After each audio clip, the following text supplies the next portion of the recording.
How to fix login error in Grubhub. First, if you're having any kinds of problem with the application or with the website, make sure that the device is connected to a secure network. Swipe down on the control center and tap on your Wi-Fi to turn on your Wi-Fi and connect to a secure network. By doing so, while logging in, you shouldn't be facing any problems regarding your internet. However, if there's any other kinds of problem while logging in, you can simply swipe up and navigate yourself to the Grubhub application.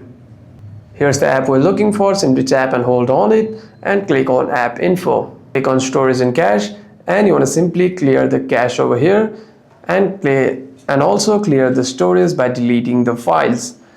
By doing so, the next time you open the app, you shouldn't be facing any problems regarding your login. However, if there's any other kinds of problem